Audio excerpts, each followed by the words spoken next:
Hey guys, Tom here. Just a quick update before we get into the video. I recorded this earlier this morning and some news has come out since then about an injury sustained to Kevin De Bruyne of Man City.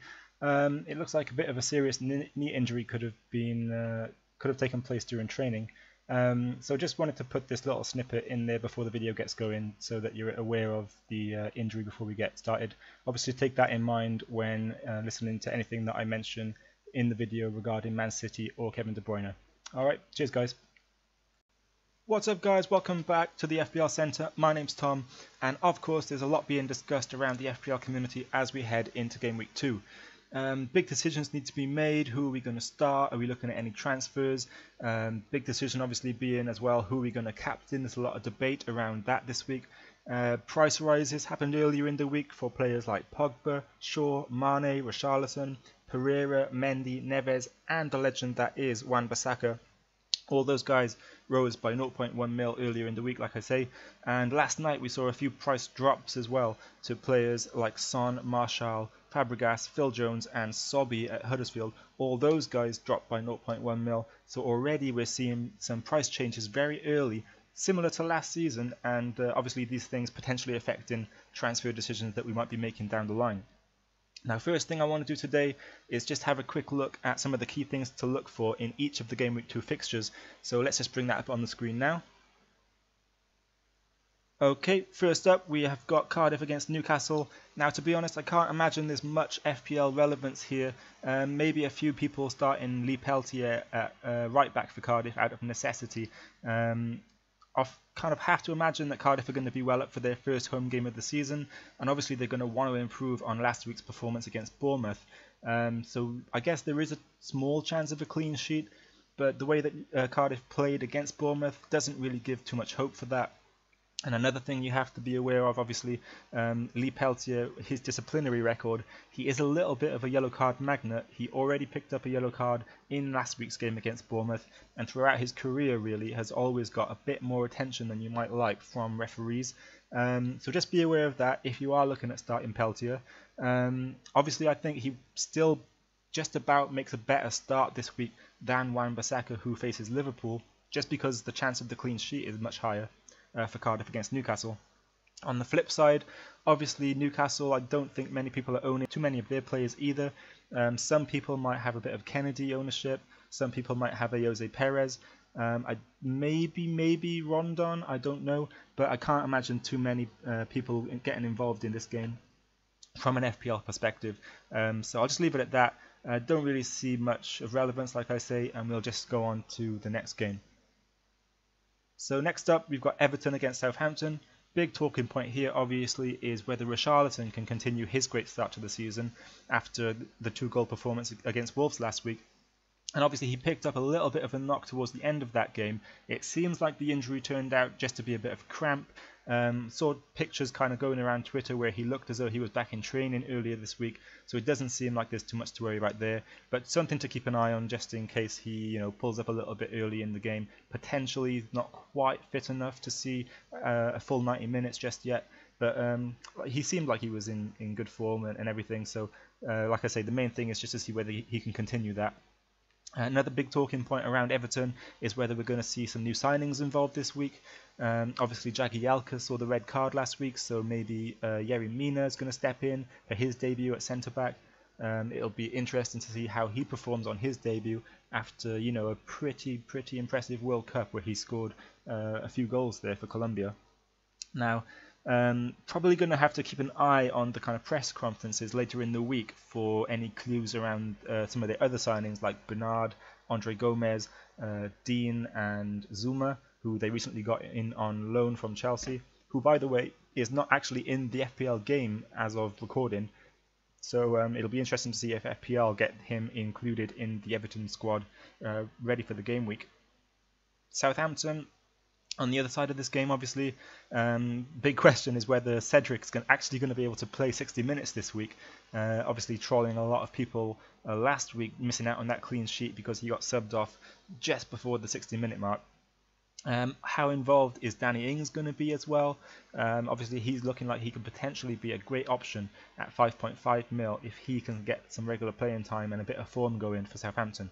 That's all I've really got to mention in this game. So we'll have a look now at Leicester against Wolves. Now for Leicester, Maddison looked particularly good against United in the first half last week. He kind of quietened down in the second half, but I'll be very interested to see whether Leicester give him a chance to play alongside Vardy. Be very interested, like I say, to see him and Vardy on the pitch together. Hopefully that happens this week. Pereira as well was kind of played out of position for Leicester last week. He's a right back and he kind of lined up in the right of midfield against United. Is that going to continue, or was that just a tactical move that Poyle made for the United game in particular? On the opposite side to Pereira, on the left-hand side, Ben Chilwell was pretty attacking as well for a left-back. I noticed that he was continuously running at the United defence and linked up quite well with Demarai Gray there on that left-hand side. He ended up creating 3 chances, which out of defenders in the FPL game was only second to Watford's Hollebass, who obviously ended up with 2 assists last week. And he also managed the most touches in the final third out of all defenders in game week 1. So very impressive stats there for Ben Chilwell when you consider it he was facing Man United at Old Trafford. Benjamin Mendy gained a lot of kind of attention and applause for his very advanced positioning against Arsenal from the FPL community. However, when you actually compare the average heat map positions between Mendy and Chilwell, Mendy's kind of situated mostly on and around the halfway line, whereas Chilwell was kind of noticeably a few strides further forward, well into the opposition half for a lot of the game. So definitely one that I'm going to be keeping my eye on over the next few game weeks to see whether he continues that. Now on the other side of the game, we've got Wolves kind of coming into Leicester. Last week they looked far from their best. Maybe they were a bit of nerves there, with the step up to the Premier League. Maybe we still have a bit of the new signings settling in and kind of getting to terms with the way that Wolves are playing. Either way, I really hope we see a bit more this week from them in an attacking sense.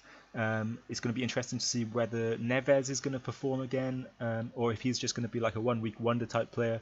Last week was only his 11th career goal and only his 5th career assist over 6 seasons of football across Europe. So based on those statistics, it doesn't seem like he's that prolific of a player, and the trend might suggest that he's going to fade quite fast there. But a lot of managers obviously picking him up this week, and so very interesting to see if he can continue that run of form. Next up, we've got Spurs against Fulham. Now, this is an interesting fixture for a couple of reasons. Last week, there were a few Spurs that seemed like they were off the pace, and that includes Harry Kane. It's going to be interesting to see whether another week's training is going to be able to help there. And also, you've got guys like Trippier coming back. Is he going to start? And how is that going to affect Spurs, in terms of how they line up and how kind of settled they are defensively? Last week, Fulham, they looked dangerous against Palace despite blanking and not scoring. Mitrovic recorded 7 shots in game week 1, which was actually the most for any player in the entire game week. Now, when you put that together with the fact that at times Spurs looked a bit shaky at the back against Newcastle, particularly when Kennedy broke through and was one-on-one, and you had that situation where all the Spurs players were kind of compact on the one side of the pitch, leaving so much space for Kennedy to run into. It's going to be interesting to see how this one works out. Spurs obviously favourites to keep a clean sheet at home, even though it's not really their home, it's at Wembley. But you know what I mean. Probably favourites to keep a clean sheet against Fulham. But Fulham did threaten quite a lot last week and might have been kind of unlucky to come away with that without scoring anything. So it's going to be an interesting matchup. We'll see how it plays out. Eriksen should be involved again. Kane's probably going to be starting again, and Ali's obviously going to be looking to carry on his form after he popped up with a goal last week and probably should have scored more as well. Now next up, we've got West Ham against Bournemouth. So 2 popular strikers here within the FPL community going head to head. We've got Marko Arnautovic and Josh King. Both these guys blanked last week in disappointing performances where neither seemed like they were really that involved in the game, to be honest. You have to think that Arnie in particular is going to be driven to impress in West Ham's first home game of the season. Bournemouth also, of course, not known for keeping clean sheets, especially on the road. So it's going to be interesting to see how Arnie performs now that maybe West Ham can play a bit more of an expansive game. It's also going to be interesting to see whether Josh King continues to play what looked like was a more supporting role to Callum Wilson. Now, Wilson recorded 6 shots in the box last week against Josh King, who only got the 1. Obviously, that coming against Cardiff. So it's going to be interesting to see, like I say, whether King continues to play that more supporting role, or if that's something that might change on a week-to-week basis, just depending on who the chances fall to, and if there's any kind of change in tactics there, or a little bit of emphasis placed more on the one player than the other. Next up is probably the biggest game of the weekend. We've got Chelsea against Arsenal in the 5:30 kickoff on Saturday. 2 new managers going head-to-head. Now, obviously, Chelsea impressed last week, and they should also get Hazard back to at least see a few more minutes this week. Whether he's going to start or not quite sure about that. We're going to have to kind of keep an eye on the press conference there. But he might see a few more minutes, maybe brought on a little bit earlier as a sub, getting him up to speed for the new season. Arsenal on the other side, undoubtedly, they're going to want to bounce back from a disappointing defeat against Man City. All eyes are going to be on Kante in this one for Chelsea. Is he going to continue playing what looked like was a more advanced role? Alonso as well. A lot of talk during the pre-season about him maybe playing a bit more defensively for Chelsea.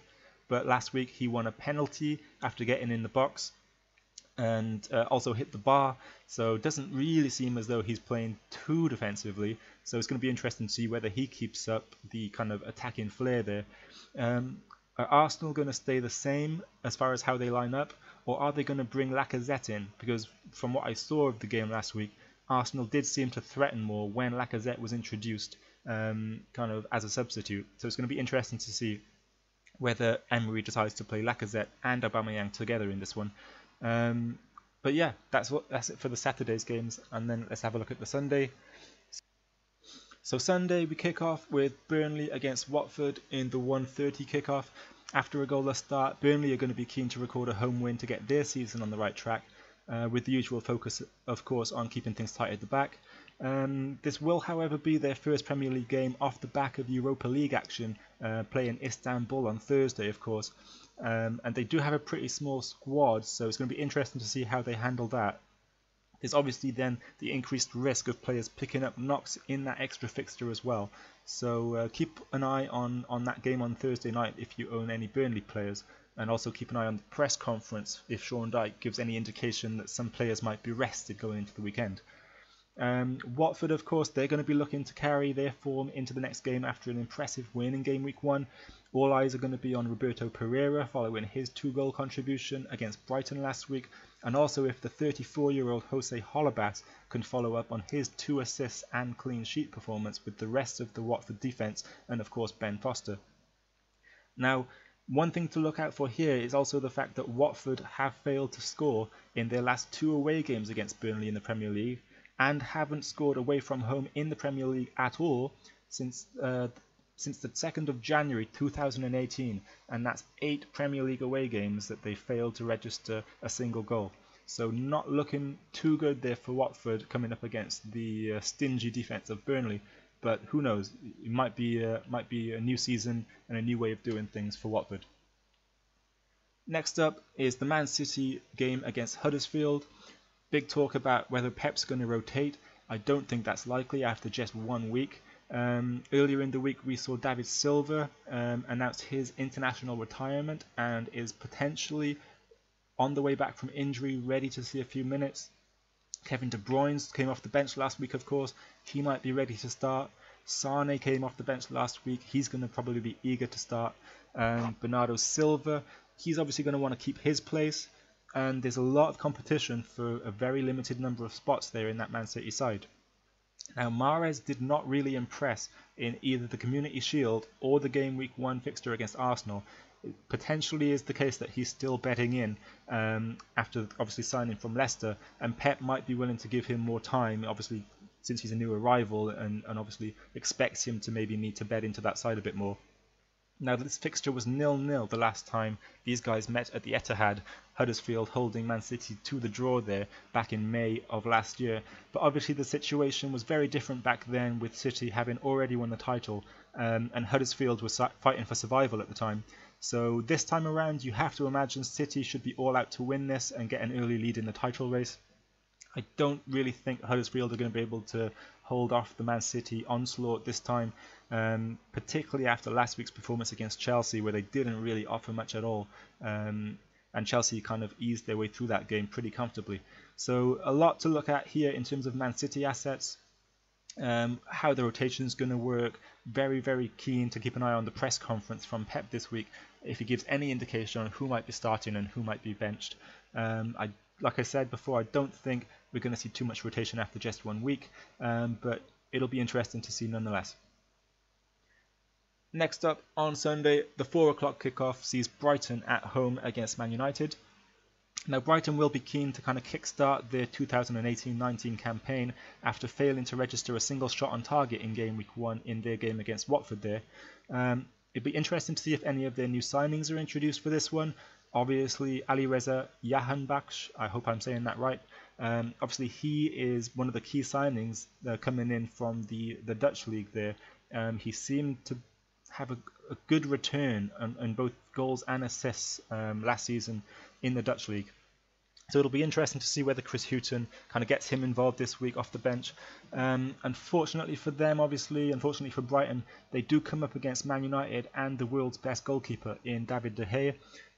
It's going to be interesting from the Man United perspective to see if Luke Shaw keeps his place after an impressive performance against Leicester, where he scored obviously what turned out to be the winning goal. Performance from Luke Shaw that Jose Mourinho described after the game as being very complete. So you have to imagine that Luke Shaw is going to get the nod in this game against Brighton, getting his second consecutive start.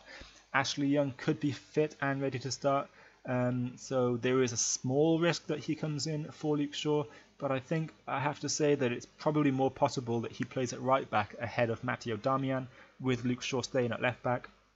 And then elsewhere in the Man United team, you've got guys like Paul Pogba, who's going to want to kind of follow up a dominating display in midfield, maybe getting on the score sheet again. He's always looking to get on getting a goal. And Alexis Sanchez, of course, surely he can only improve on what was a pretty lackluster passing display last week against Leicester. He did pick up an assist and he did create a few chances, but it was well below what we expect to see from him in terms of the overall performance. So yeah, that's going to be interesting to keep an eye on. Next up, the Monday night fixture is Crystal Palace at home against Liverpool. Now, Wan-Bissaka owners are surely going to be moving him to the bench for this one. After an impressive performance last week, he comes up against Liverpool, who were arguably the most impressive team in game week 1. They have to be favourites to win this one pretty comfortably. However, I will point out that 4 out of the 5 previous meetings, Liverpool have scored 2 goals or less. It was 2-1 to Liverpool the last time these guys met at Selhurst Park back in March of 2018. History seems to indicate it may be not quite as comfortable for Liverpool as you might expect, although of course Liverpool have strengthened in pretty much every area this season, bringing Alisson in goal, strengthening in depth with players like Shaqiri, and yeah, the Monday night fixture should be a good one. It's going to be very interesting to see how it plays out. Potential obviously for very late captain points coming in and making a decisive difference if you decide to captain a Liverpool player in this one. So that could be decisive in your mini league. But aside from that, that's all I've got to say really about the fixtures this week, so we'll just move on now and have a look at the team selection.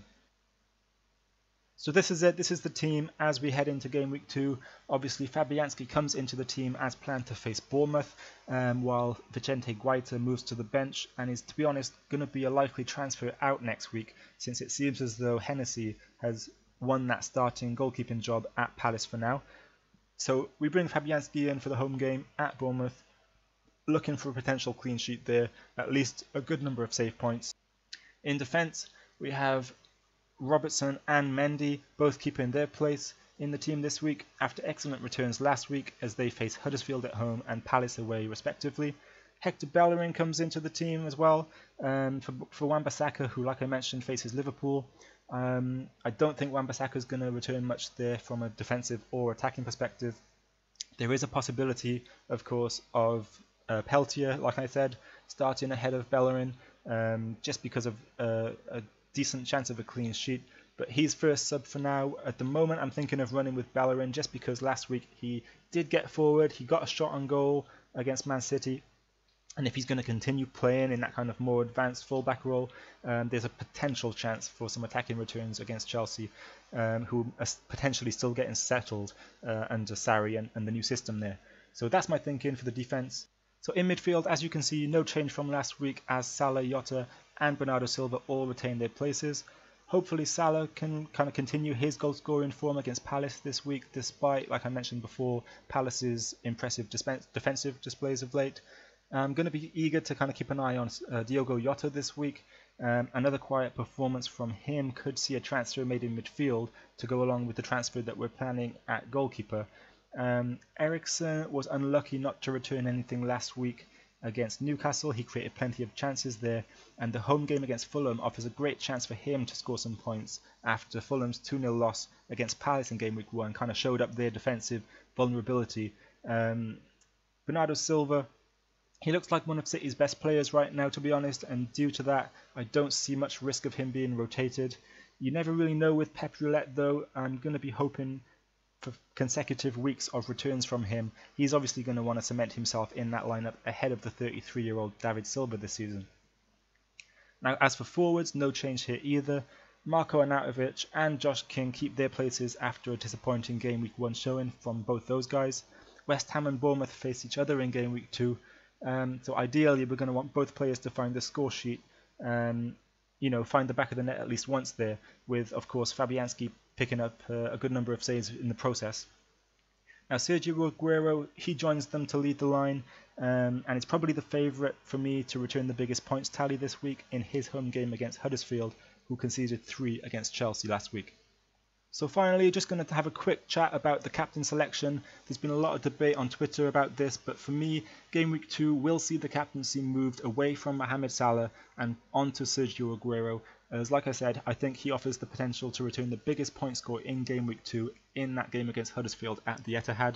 Last season, Aguero scored 15 of his 21 goals at home. That's 71% of all his goals at home last season, whereas Salah only scored 13 of his 32 in games away from Anfield, which is 41% by comparison. So quite a big difference there in the home versus away returns for Aguero and Salah.